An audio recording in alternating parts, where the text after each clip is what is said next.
Milattan önce 424 yılındayız. Delion Ovası'nda Boeotia ordusuyla Atina kuvvetleri arasındaki amansız bir çarpışmanın tam ortasındayız.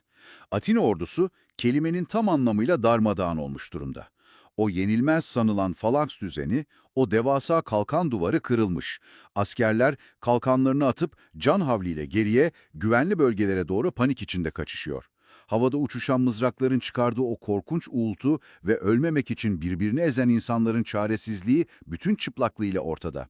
Kan ve toz birbirine karışmış ve ordu sürüler halinde geriye doğru akıyor. Kalabalığın o histerik kaçış dalgasının tam ortasında akıntıya direnen bir kaya parçası gibi duran tek bir figür var. Geri çekilen askerlerin arasında zerre kadar panik yapmayan, adımlarını hiç bozmayan o farklı adama odaklanmamız gerekiyor. Üzerinde eski püskü dökülen bir pelerin var ve ayakları tamamen çıplak, dönemin o zarif, atletik, Atina güzellik ideallerinin yanından bile geçmiyor bu adam. Kel bir kafa, yassı ve basık bir burun, adeta dışarı fırlayacakmış gibi duran pörtlek gözler ve epey belirgin bir göbek. Göze son derece kaba saba görünen bu adamın elindeki mızrak ve kalkanla etrafı süzüşünde en ufak bir korku kırıntısı yok. Buz gibi bir soğukkanlılıkla düşmanın gözünün içine baka baka milim milim geri çekiliyor. O pörtlek gözlerdeki sarsılmaz iradenin sahibi, henüz filozof kimliğiyle tanınmayan, adını tarihe o an kılıç darbeleriyle kazıyan Sokrates. Bu sahnenin asıl vuruculuğu adamın dış görünüşüyle içindeki o devasa kudret arasındaki korkunç uçurumdan kaynaklanıyor zaten. Yani sokaklarda dilendiğini zannedebileceğin şekilsiz ve pejmürde bir adam, o dönemin en ölümcül, en disiplinli askerlerinden biri olarak savaş meydanında boy gösteriyor. Senin de fark edeceğin gibi bizim bugün bildiğimiz o yaşlı, bilge, sadece konuşan felsefeci profilinin çok çok öncesindeyiz. Bedeninin ve zihninin ateş çemberinden geçtiği o erken yıllar. Bu akıl almaz direnişin bedensel ve zihinsel sağlamlığın köklerine inmek için milattan önce 469 ya da 470 yıllarına, onun çocukluk günlerine, Atina'nın Alopekes bilgesine dönmemiz gerekiyor. Allopekele bölgesindeki ilk yıllara baktığımızda karşımıza doğrudan babası Sofroniskos çıkıyor. Kendisi bir taş ustası, bir heykeltıraş. Ailenin bu mesleki arka planı o dönemin sınıf yapısı içinde çok fazla şey anlatıyor bize. Üst düzey bir aristokrat değiller ama sefalet içinde de yaşamıyorlar. El emeğiyle taşı yontarak hayatını kazanan bir babanın gölgesinde büyüyen bir çocuktan bahsediyoruz. Dünyaya form vermenin, o sert ve inatçı maddeyi şekillendirmenin fiziksel zorluğunu çok erken yaşta içselleştirdiği çok açık. Babanın o taşı yoğurtma eylemi aslında mermerin içindeki saklı olan formu, o heykeli açığa çıkarma işlemidir. Hani fazlalıkları atarak öze ulaşma fikrinin Sokrates'in felsefesini şekillendiren temel metafor olduğunu görüyoruz. Gereksiz inançları, sahte bilgileri tıpkı bir ustanın mermerdeki çapağı atması gibi yontarak insanın içindeki o pürüzsüz doğruyu ortaya çıkarma çabası. Bu heykeltıraşlık benzetmesi bana her zaman onun düşünce yapısının ilk tohumu gibi gelir. Taş ustası analojisi estetik ve temiz bir çerçeve sunsa da işin felsefi çekirdeğine inmek için mermerin o cansız ve pasif doğasını bir kenara bırakmalıyız. Çok daha kanlı, sancılı ve tamamen organik bir eyleme odaklanmak zorundayız. Asıl ve en derin sanat babasından değil, annesi Fainarete'den geliyor. Annesi bir ebe. Ebelik mesleğiyle Sokrates'in ileride kuracağı felsefi yöntem, yani o meşhur mayeütik, arasında inanılmaz boyutlarda organik bir bağ var. Tam olarak nasıl bir bağdan bahsediyoruz burada? Dinleyenler için bu mayoitik, yani zihinde olanı doğurtma meselesini biraz daha açalım istersen.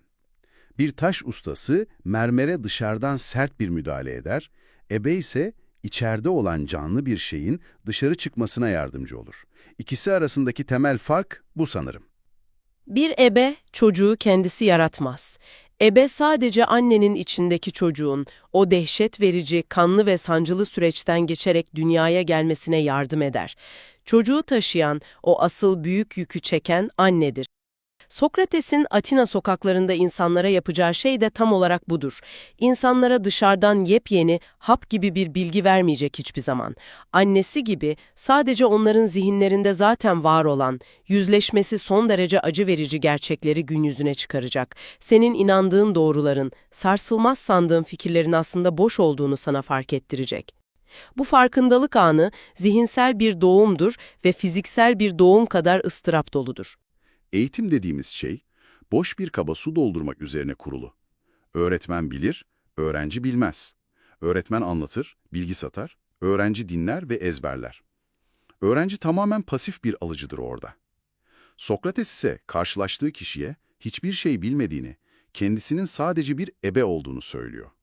Karşısındaki kişinin inançlarını deşerek o zihinsel doğum sancısını bizzat başlatıyor. Ve insanların bu yönteme verdikleri tepkiler de çok nadiren huzurlu oluyor. Zihinler çoğu zaman düşük yapıyor, öfke krizleri ortaya çıkıyor. Bir insanın inandığı her şeyin aslında içi boş bir sanrı olduğunu, sadece bir ezberden ibaret olduğunu fark etmesi, katlanılması çok zor bir travmadır. Bir ebe sana acı çektireceğini baştan söyler. Sokrates'in sohbetleri de bu yüzden Atina'nın önde gelenleri için her zaman çok rahatsız edici bir eyleme dönüşüyor. Babasının mesleğinden aldığı o fiziksel dayanıklılığı, annesinin mesleğindeki bu acımasız ve sancılı doğum süreciyle birleştirip kendi felsefi karakterini yaratıyor. O halde çocukluğundaki bu ebeveyn etkilerinden sıyrılıp, onun kendi eğitim hayatına, kendi zihnini nasıl doldurduğuna veya nasıl yonttuğuna bakmamız lazım. Gençliğinde sadece babasının yanında taş ustalığı yapmıyor, aynı zamanda dönemin standart Atina eğitimini de alıyor. Müzik, edebiyat ve özellikle jimnastik. Bedenini fiziksel olarak şekillendirirken, zihni de dönemin en popüler alanlarına, yani doğa felsefesine kayıyor. Entelektüel modası, kozmoloji. Evrenin sırlarını çözmek, gökyüzüne bakmak. Genç Sokrates'in de ilk başlarda Anaxagoras'ın doğa felsefesine, evrenin temel maddesini bulmaya yönelik o arke arayışına çok derin bir ilgi duyduğunu görüyoruz.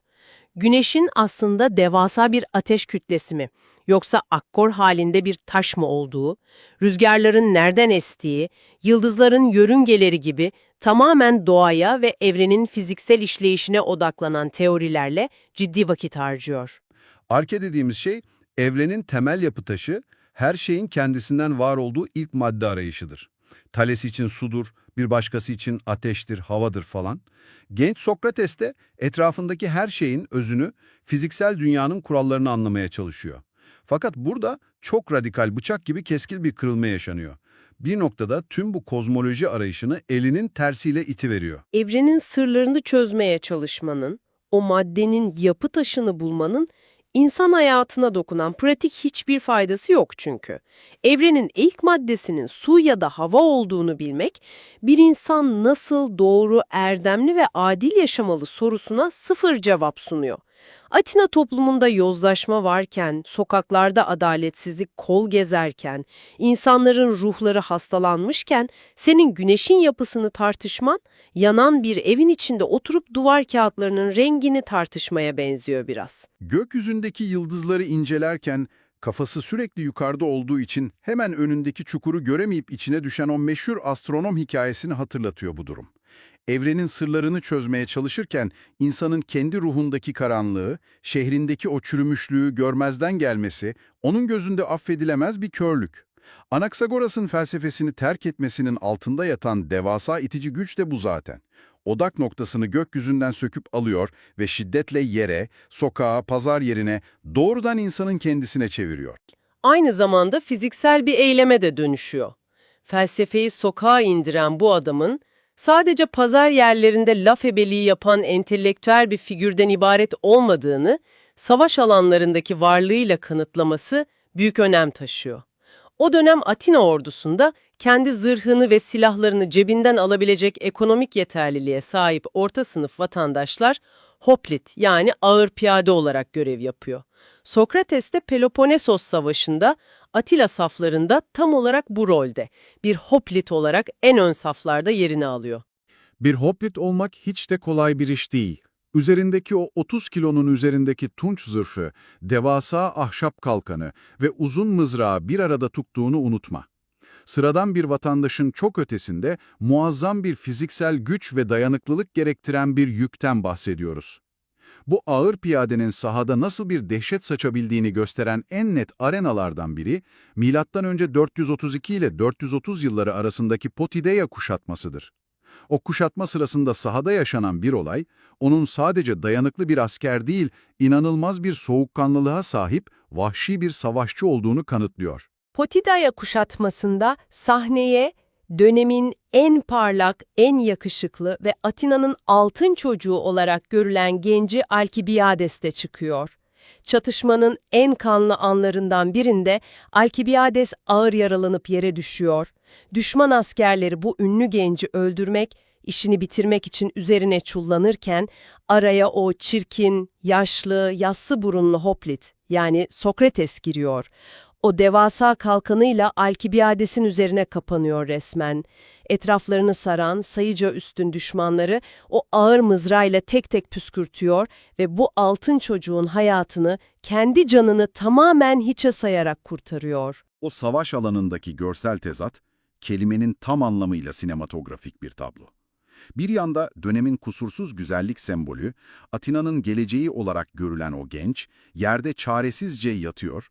Diğer yanda dönemin güzellik standartlarına tamamen aykırı, çirkin, kaba saba görünen ama fiziksel gücü, cesareti ve sarsılmaz iradesiyle ölümün tam karşısında dimdik duran adam.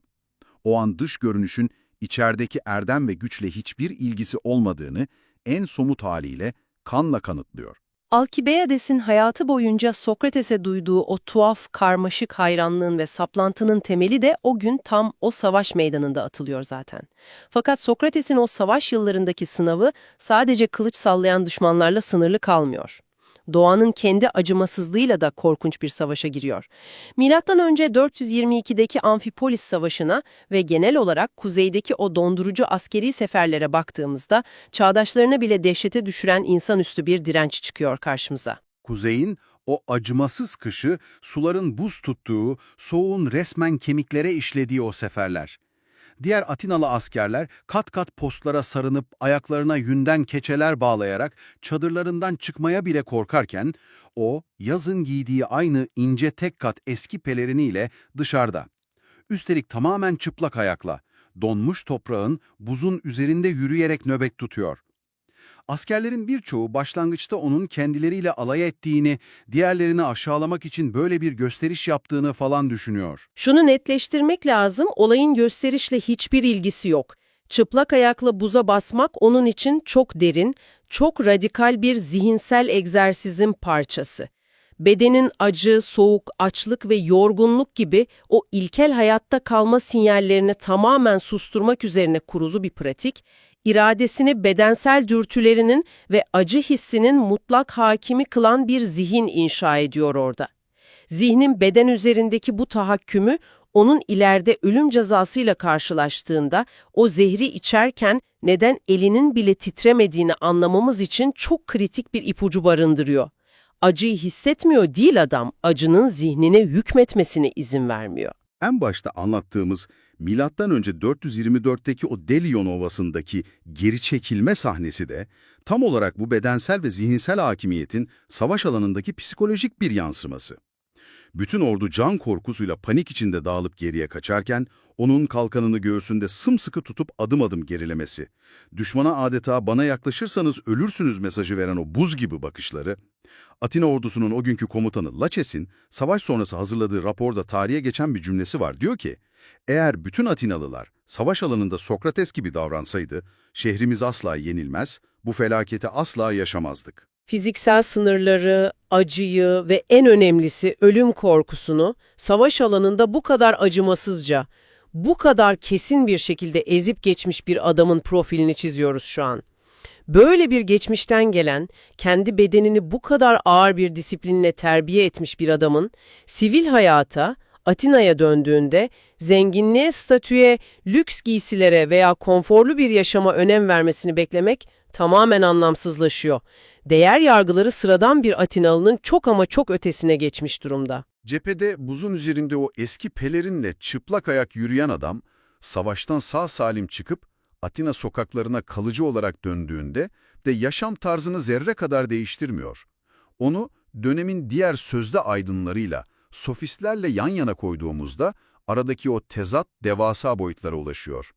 Dönemin bilgi satarak zenginleşen, lüks içinde yaşayan, her gittikleri yerde ihtişamlı giysilerle gövde gösterisi yapan, etrafında aristokrat gençlerden oluşan bir orduyla gezen o şatafatlı sofistleri bir yanda duruyor, diğer yanda ise Sokrates, savaşta giydiği o aynı eski püskü pelerini ve nasır tutmuş çıplak ayaklarıyla pazar yerinde, toz toprak içinde dolaşıyor. Sofistler genç aristokratlara retorik, siyaset ve ikna sanatı öğretmek için devasa paralar, adeta bir servet talep ediyor o dönem. Bilgi onlar için alınıp satılan lüks bir meta. Sokrates ise felsefe adına yaptığı hiçbir sohbet, sorduğu hiçbir soru veya başlattığı hiçbir zihinsel doğum süreci için tek bir kuruş bile para talep etmiyor. Hatta birinin ona para teklif etmesini kendisine yapılmış ağır bir hakaret sayıyor. Bilgeliğin ve erdemin parayla transfer edilemeyeceğine, ancak kişinin kendi içinde keşfedilebileceğine inanan bir adamın tüccarlık yapması zaten beklenemez. Ancak işin rengi ev hayatına gelince biraz değişiyor. Bu ulvi parasızlığın gerçek hayatta faturası çok ağır oluyor. Evet, parayı reddeden, statüyü elinin tersiyle iten, mülkiyeti zerre umursamayan ve bütün gününü sokaklarda sadece insanların inançlarını yıkarak onları şaşkına çevirmeye adayan bu adamla aynı çatıyı paylaşmanın o ezici zorluğuna değinmeden geçemeyiz. Felsefe tarihi onu genellikle bir aziz gibi konumlandırsa da karısı Ksantippe ve sahip oldukları 3 erkek çocuk için evdeki durum hiç de öyle romantik veya yüce bir tablo çizmiyor.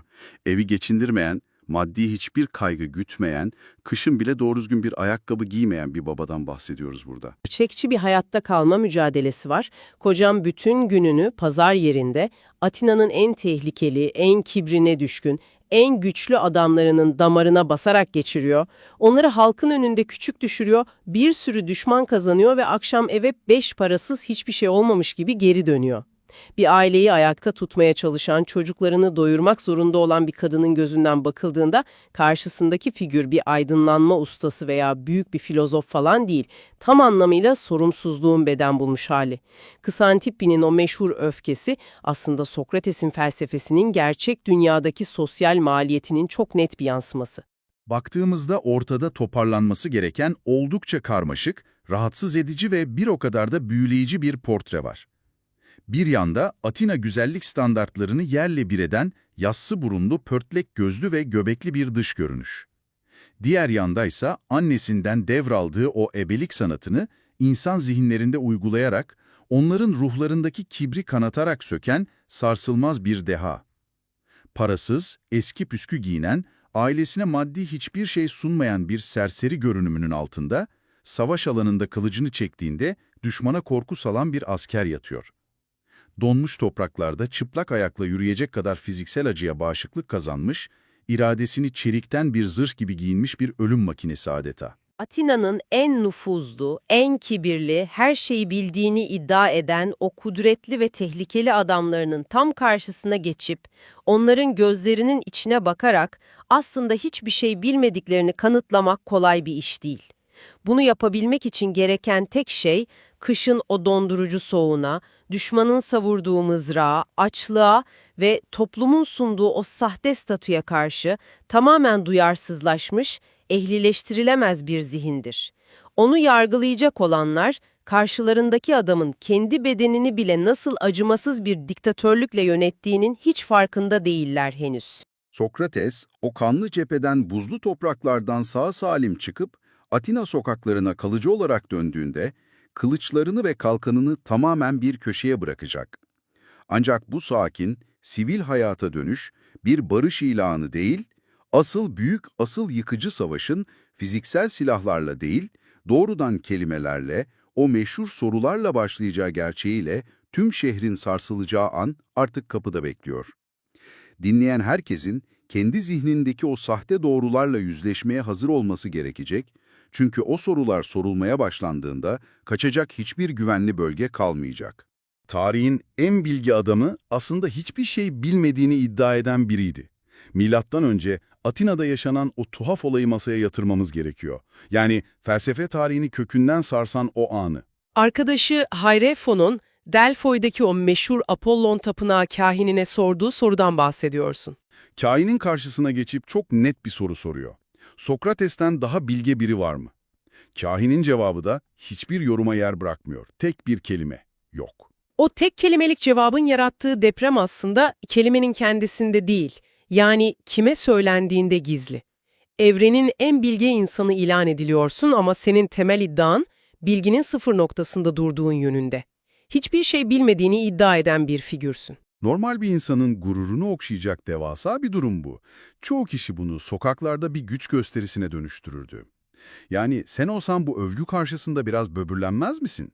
Sokrates neden bunu çözülmesi gereken ilahi bir bulmaca gibi görüyor? Orada felsefi bir tersine mühendislik var. Kahin yalan söyleyemez inancıyla ben hiçbir şey bilmiyorum, o halde bu sözün altında yatan gerçek ne diyerek acımasız bir sınava girişiyor. Şehre inip kendisinden daha bilge birini bulmaya çalışıyor.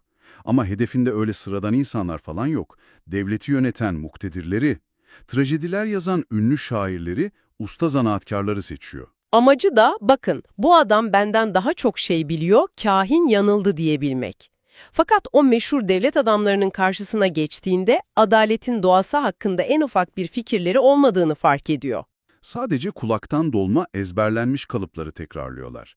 Şairlerin durumu çok daha trajik bence. Kendi yazdıkları o muazzam dizelerin ardındaki felsefi anlamı kendileri bile açıklayamıyor çünkü. Zanaatkarlar da kendi mesleklerinde harikalar yaratıyorlar ama o ustalığın verdiği kibirle devlet yönetimi gibi hiç bilmedikleri konularda ahkam kesiyorlar. Bütün o saygın figürler hiçbir şey bilmedikleri halde her şeyi bildiklerini sanma kibrine kapılmış durumdalar. Sokratik ironi dediğimiz kavram tam da bu ince çatlaktan doğuyor. Sokrates'in bilgeliği devasa bir bilgi birikiminden değil, bilmediğini bilmesinden kaynaklanıyor. İnsanın kendi cehaletini bir silaha dönüştürmesi inanılmaz bir strateji. Bu durum sadece o insanları ayna tutmakla kalmıyor, felsefenin o güne kadarki rotasını da baştan aşağı değiştiriyor. Çünkü Sokrates gençliğinde doğa felsefesine bayağı meraklı. Anaksagoras ve Arkelaos gibi fizikçilerin peşinden gidiyor. O evrenin ilk maddesini, yıldızların hareketini falan anlamaya çalışıyor. Ama evrenin sudan mı ateşten mi oluştuğunu tartışmak, yeryüzündeki hırsları veya ahlaki kaosu çözemiyor. Yıldızların yörüngesini hesaplamak insanın içindeki karanlığı aydınlatmakta tamamen yetersiz kalıyor. Kozmik düzen kusursuz ama insan ruhu paramparça.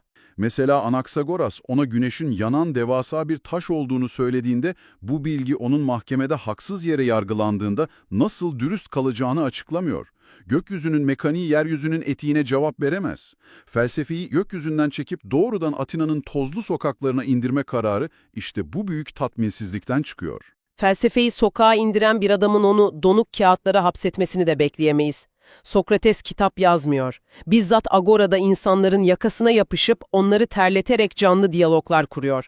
Bizim elenkos dediğimiz o zihinsel yıkım operasyonu, yani sorgulama ve çürütme süreci burada devreye giriyor. Bu elenkos aşamasının nasıl çalıştığını havada bırakmayalım. O yıkımı sokağa taşımamız şart. Düşman üzerine gözünü kırpmadan yürüyen o madalyalı komutanı sokağın ortasında durduruyor, adama son derece masum görünen o zehirli soruyu yöneltiyor, cesaret nedir diyor. Komutanın zihninde cevabı çok net bunun, yılların askeri tecrübesiyle sabitlenmiş. Savaş meydanında düşmanın üzerine safları bozmadan yürümektir deyip kestirip atıyor. O dönemki Yunan askeri düzeni için kusursuz. Sokrates orada hemen o ince boşluğu yakalıyor. Stratejik bir manevra için geri çekilen, ordusunu korumak adına kaçıyormuş gibi yapıp düşmanı tuzağa düşüren komutanların cesur sayılıp sayılmayacağını soruyor. Komutan da o taktiğin devasa bir cesaret gerektirdiğini doğal olarak kabul ediyor. Sokratik tuzağın çenesi de tam o an kapanıyor. Cesaret sadece ileri gitmek değilse, bazen geri çekilmekse senin o ilk tanımın çökmüş demektir. Üstelik alanı hemen genişletiyor. Fırtınalı bir denizde gemisini kurtarmaya çalışan bir kaptanın veya amansız bir hastalığa direnen bir insanın cesaretini masaya koyuyor. Ortada kılıç kalkan yok ama devasa bir cesaret var. Komutanın o sarsılmaz sandığı tanım saniyeler içinde paramparça oluyor. Bu aşamada Sokrates bir inancı alıyor ve üzerine ağırlık koymaya başlıyor. Ta ki o inanç çatlayana kadar üzerine soru yığıyor. Köprü çöktüğünde de o inanca bir daha asla güvenemeyeceğini kanıtlıyor. O çöküş anı karşısındakini entelektüel bir düelloda yenmek için yapılmıyor ama, kişinin kendi cehaletiyle yüzleştiği o sarsıcı çaresizliği yaratmak için yapılıyor. Felsefede biz buna aporya diyoruz. Çıkışsızlık, yola devam edememe hali. İyi de bu düpedüz bir zorbalık. Bir insanın yıllarca inandığı, üzerine kimliğini inşa ettiği değerleri elinden alıyorsun, onu aporya dediğin o devasa boşlukta terk ediyorsun. Neden zorbalık olsun? Gerçeği görmesini sağlıyor. İtibarını sıfırladığın bir insanı o karanlıkta yalnız bırakmak, felsefe yapmak mıdır? Yıkılan bu enkazın yerine hiçbir şey koymadan zihinleri darmadağın etmek, insanları nihilizmin kucağına itmez mi? İnsanı karanlıkta yalnız bıraktığı varsayımı sürecin sadece yıkım aşamasına odaklanmandan kaynaklanıyor. Sokrates o çaresizlik anında kimseyi terk etmez. Eski ve çürük bina yerle bir edildikten sonra sistemin ikinci aşaması, yani maioitik, doğurtma aşaması başlar. Bu sistemde doğrular dışarıdan paket halinde zihne yüklenmez. Dışarıdan bilgi eklenmiyorsa yıktığı inancın yerine yenisini nasıl koyacak? Mutlak ve evrensel doğruların insanın zihninde doğuştan var olduğunu savunuyor. Annesinin yaptığı işi o şimdi zihinler üzerinde yapıyordu. Annesi bir ebeydi. Ebe bebeği kendi bedeninden var etmez ki. Tam olarak bu yüzden ebe örneği çok kritik. Ebe, sadece annenin rahminde zaten var olan canlının gün yüzüne çıkmasına yardımcı olur. Sokrates de sorularıyla zihnin derinliklerinde bekleyen o evrensel hakikati doğurtuyor. Aporya dediğin o çaresizlik aslında hakikatin doğuş sancısı. Bu doğurtma metaforu, zihindeki doğruları açığa çıkarma fikri kulağa fazlasıyla idealist geliyor. Şehrin meydanlarına baktığında insanlara bilgi veren tek figür Sokrates değil ki. Protagoras ve Gorgias gibi hitabet sanatının zirvesinde meşhur sofistler var. Sofistler, bilgiyi bir ikna etme aracına, kitleleri manipüle etme sanatına dönüştürüyorlar. Mecliste söz sahibi olmak veya mahkemede kendini savunmak istiyorsan onların öğrettiği siyasete mecbursun.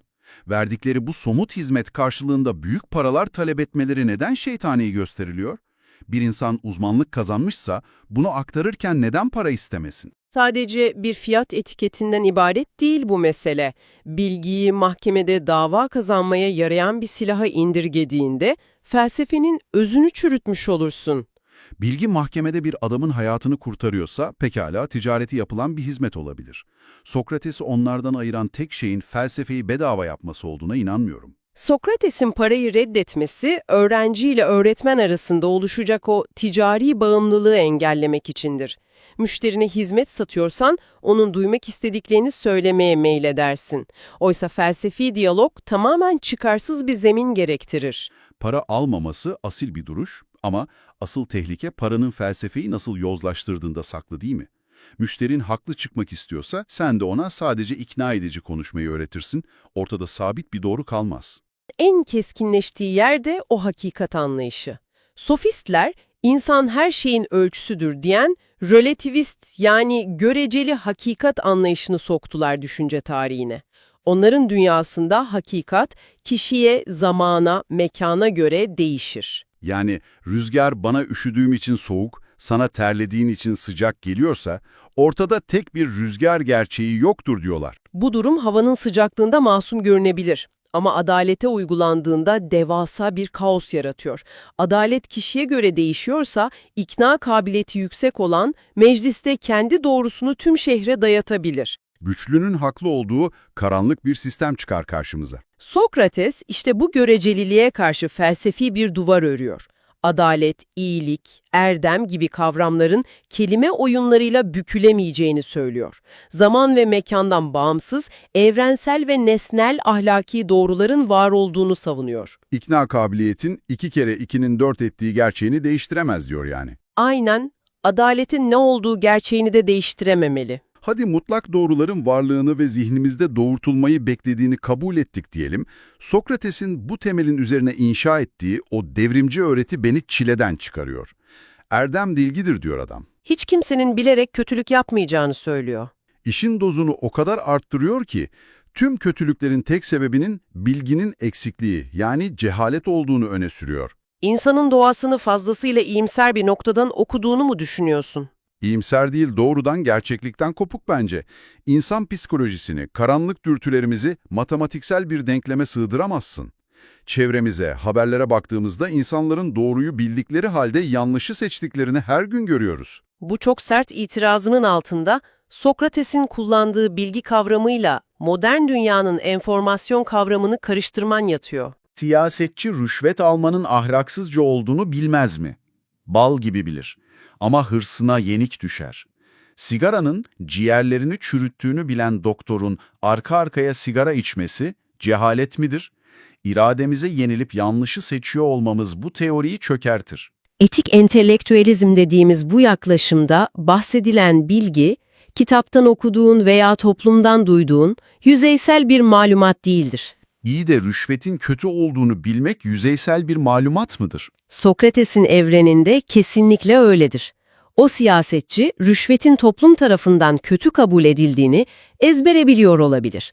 Ancak rüşvet almanın kendi ruhunda yarattığı devasa tahribatı o aporyanın sancısıyla içselleştirmemiştir. Adil olmanın kendi ruh sağlığı için hayati olduğunu tüm hücreleriyle kavramış olsaydı o rüşveti istese de alamazdı diyorsun. Doğru bilgiye ulaştıysa nesnelerin yer çekimine karşı koyamaması gibi kaçınılmaz bir şekilde erdemli yaşar. Senin tanımına göre eylem, inancın en somut kanıtı oluyor. Yanlışı yapıyorsan doğruyu henüz o bahsettiğin derinlikte bilmiyorsundur. Doktor sigaranın zararlarını tıbbi olarak biliyor ama bedensel yok oluşu varoluşsal düzeyde kavramamış oluyor. Çok isabetli bir okuma. İrade zayıflığı dediğimiz şey Sokrates için bilginin tam olarak kök salmamış olmasıdır. Gerçek bilgi eyleme dönüşmek zorundadır. Bu eylemin insanı ulaştıracağı görkemli bir hedef vardır, o da evdaimonia. Ruhsal dinginlik ve sarsılmaz bir mutluluk hali. Bu öyle piyangoyu kazandığında hissettiğin sevinç patlamaları falan değil. Ruhun kendi doğasıyla, mutlak hakikatle tam frekans uyumu içinde olmasıdır. Sokrates'in perspektifinden baktığında birine kötülük yapan insan başkasına zarar vermeden önce bizzat kendi ruhunun dengesini bozuyor demektir o zaman. Ruhunu hastalandıran bir insan cehaletin en karanlık noktasındadır. Kimse kendi ruhunu bile isteye sakatlamayacağı için kötülük yapan kişi aslında ne yaptığının farkında olmayan kara cahilin tekidir. Tüm bu anlattıkların felsefe akademisinin koridorlarında kulağa mucizevi bir aydınlanma gibi gelebilir. Sokrates ruhun dinginliğini falan savunuyor ama bu tabloya Atina'da gücü elinde tutan bir senatörün gözüyle bakalım.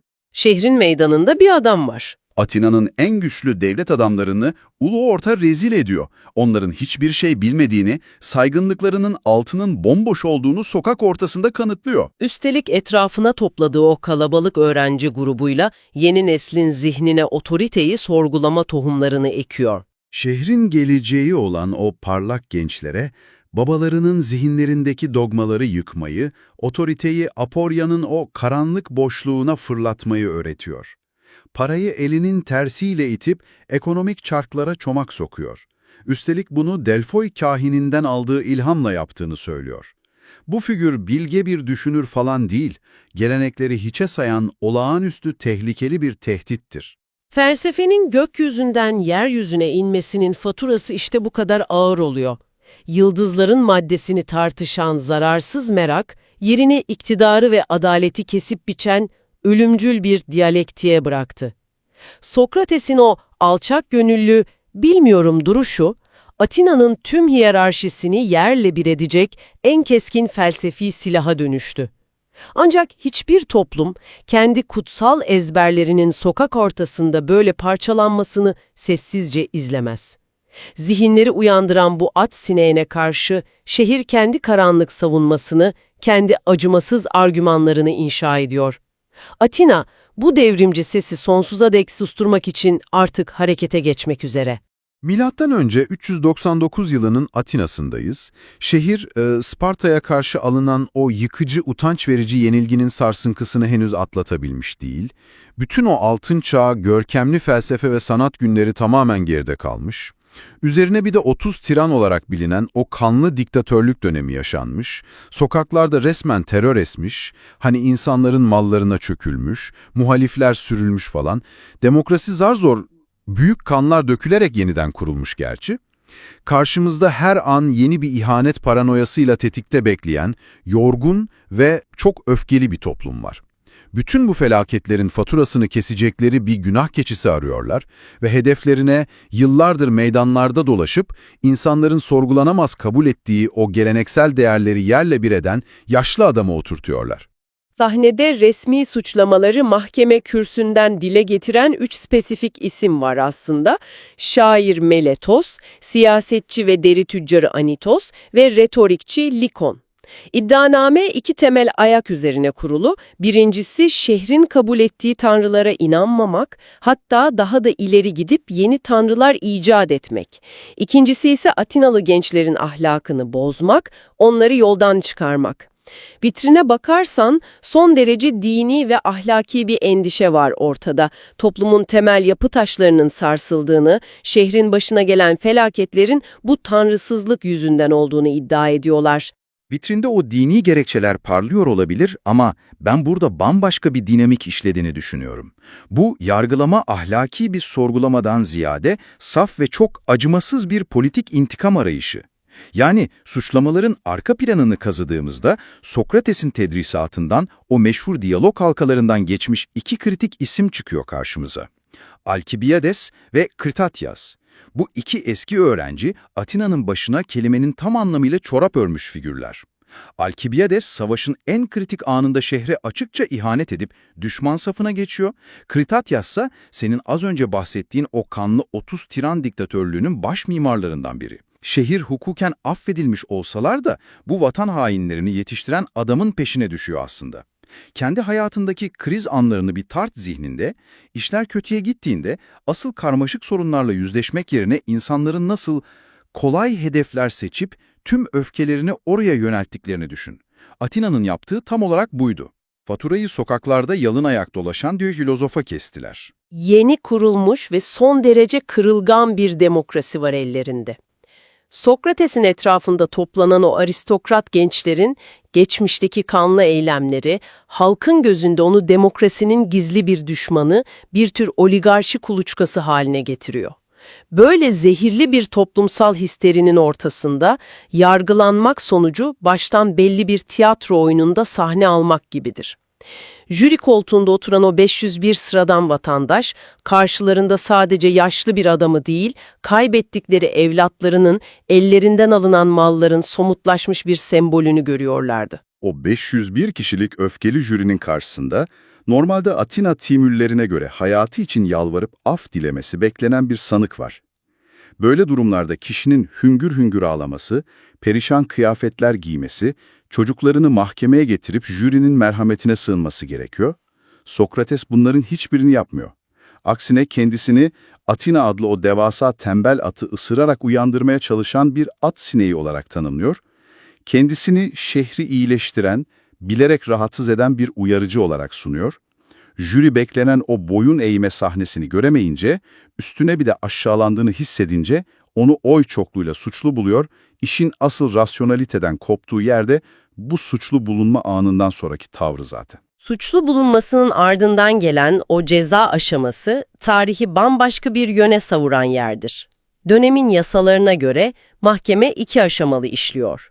Suçlu bulunan kişi mahkemeye kendi cezasını teklif etmek zorunda.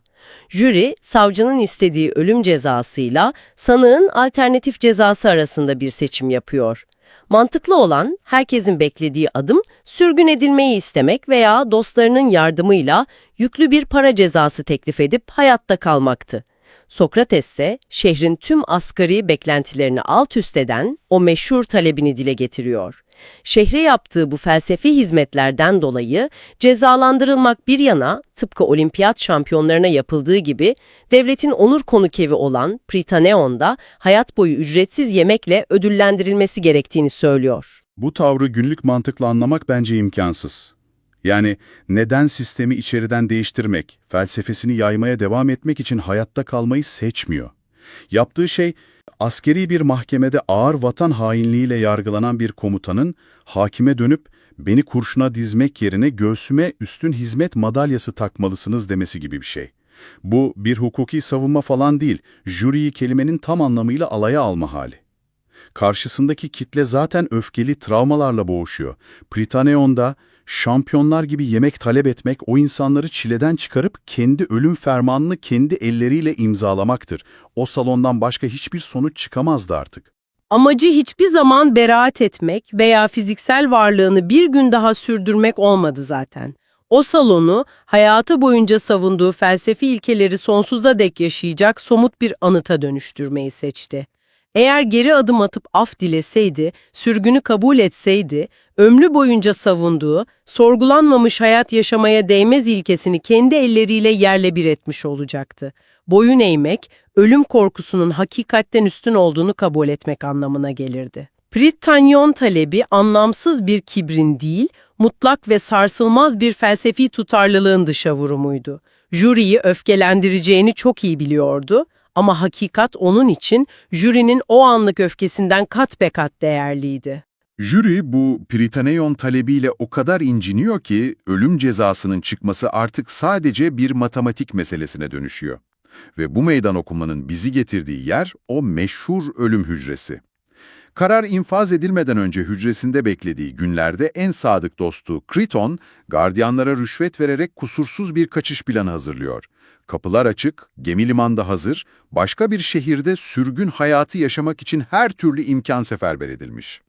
Ancak Sokrates, Kriton'u karşısına alıp yasalara karşı diyalog argümanını sunuyor ve kaçmayı kesin bir dille reddediyor.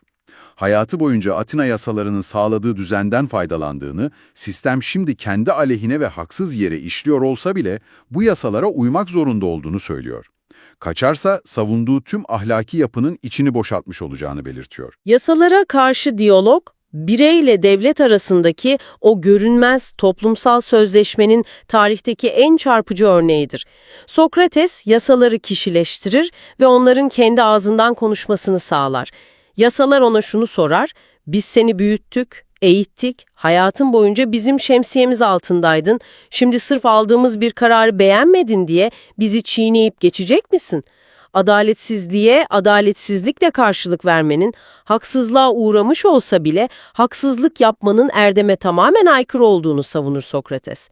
Bir sistemin parçası olmayı seçmek, o sistemin sadece lehinize olan değil, aleyhinize olan sonuçlarına da katlanmayı gerektirir. İyi de yasa dediğimiz şey mutlak doğru değil ki. Eğer bir yasa veya sistemi uygulayanlar açıkça yozlaşmışsa, sırf yasa olduğu için ona uymak, o adaletsizliği kendi ellerinle meşrulaştırmak anlamına gelmez mi? Burada Sokrates'in duruşu beni inanılmaz zorluyor.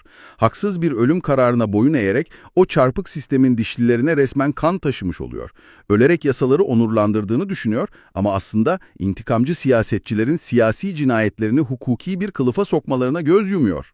Kaçıp başka bir yerde fikirlerini yaymaya devam etmesi, Atina'nın adaletsizliğini tüm dünyaya ifşa etmesi açısından çok daha güçlü bir felsefi duruş olabilirdi. Pratik fayda soyut bir yasa fetişizmine kurban ediliyor gibi geliyor bana. Pratik fayda penceresinden bakınca bu itiraz mantıklı görünebilir ama burada Sokrates'in felsefesinin kalbindeki o devasa ayrımı atlıyorsun. Yaşamak ile doğru yaşamak arasındaki o derin uçurumu. Sokrates için biyolojik bir varlık olarak nefes almaya devam etmenin hiçbir içsel değeri yoktu. Asıl mesele erdemli, kendi felsefesiyle çelişmeyen doğru bir hayat sürmekti. Yasaları uygulayan insanların yozlaşmış olması, yasaların kendi varlığını değersiz kılmaz onun gözünde. Kaçsaydı sadece bir kuralı çiğnemekle kalmayacak, düşmanlarına ölümden korktuğunu göstermiş olacaktı. Ölümden korkan bir filozof bedeni ruhun önüne koymuş demektir. Adaletsizliği meşrulaştıran şey haksız bir karara uymak değil, adaletsizlikten kaçmak için kendi inşa ettiği ilkelerden taviz vermektir. Bedeni o zindanda hapsedilmiş olabilir ama ilkelerinden taviz vermeyerek ruhunu o hücrede tamamen özgür bırakıyor. O zaman infaz sahnesinin sıradan bir yıkıma değil de garip bir huzur aynine dönüşmesi tam da bu ruhsal özgürlükle alakalı. İnfaz günü öğrencileri etrafında toplanmış, hepsi hıçkırıklara boğulmuş, kontrolü kaybetmiş durumda. Ortada gözyaşı dökmeyen, neşesini bile koruyan tek kişi ölmek üzere olan adamın ta kendisi. Konium maddesini, o baldıran zehrini eline alıyor ve en ufak bir titreme göstermeden kendi elleriyle içiyor. Bedeni ayaklarından başlayarak uyuşurken, ölüm anı yaklaşırken yüzündeki örtüyü açıp sarf ettiği son bir cümle var. Öğrencisi Kriton'a dönüyor ve aynen şöyle diyor. Kriton, Askelepios'a bir horoz borcumuz var, ödemeyi unutma. Yunan mitolojisinde sağlık ve şifa tanrısıdır Asklepios. Antik çağda bir kişi ağır bir hastalıktan kurtulduğunda şükran ifadesi olarak tapınağına bir horoz sunardı. Sokrates'in son nefesinde bedeni uyuşurken bu cümleyi kurması felsefe tarihinde son derece spesifik bir şekilde yorumlanır. Bu yoruma göre Sokrates ölümü bir yok oluş olarak değil, ruhun bedenin hapishanesinden ve hastalıklı halinden kurtulup nihai sağlığına kavuşması, yani bir tür felsefi iyileşme olarak görmektedir. Şifa tanrısına adak adanmasını istemesi, maddi dünyanın yükünden ayrılışın ruhani bir şifa olduğuna dair inancının dışa vurumu olarak yorumlanır. Tabii bu olayın ardındaki kesin niyeti bilemeyeceğimiz için felsefe tarihinin çıkardığı çok güçlü bir anlamlandırma biçimi. Bedeninin, kelimenin tam anlamıyla iflas ettiği o acı verici saniyeleri bir iyileşme olarak tanımlaması inanılmaz sarsıcı bir zıtlık yaratıyor bende. Kendi hayatındaki kriz anlarını, hastalıkları, ufak tefek aksiliklerde planların bozulduğunda bile nasıl paniğe kapıldığını bir düşün. Ve sonra haksız yere mahkum edilmişken zehri karanlığa doğru kendi elleriyle içip bunu bir hastalıktan uyanış olarak gören bu adamın mutlak sükunetine bak. İnandığı felsefenin insan psikolojisini ve o varoluş endişesini ne kadar radikal bir şekilde dönüştürebildiğinin en ete kemiğe bürünmüş kanıtı bu sahne bence. Ortaya koyduğu bu eşsiz duruş, fikirlerinin felsefe tarihini kılıçla kesilmiş gibi ikiye bölmesine neden oluyor. Ondan öncekilere presokratikler, ondan sonrakilere ise doğrudan sokratikler diyoruz. O tümden gelimli argümanların, tümevarımsal akıl yürütmenin ve kavramsal tanımların felsefedeki kurucusu. Sadece bir düşünce yöntemi icat etmedi, düşünceleri uğruna ölmeyi göze alan ilk filozof olarak entelektüel ahlakın evrensel sembolüne dönüştü.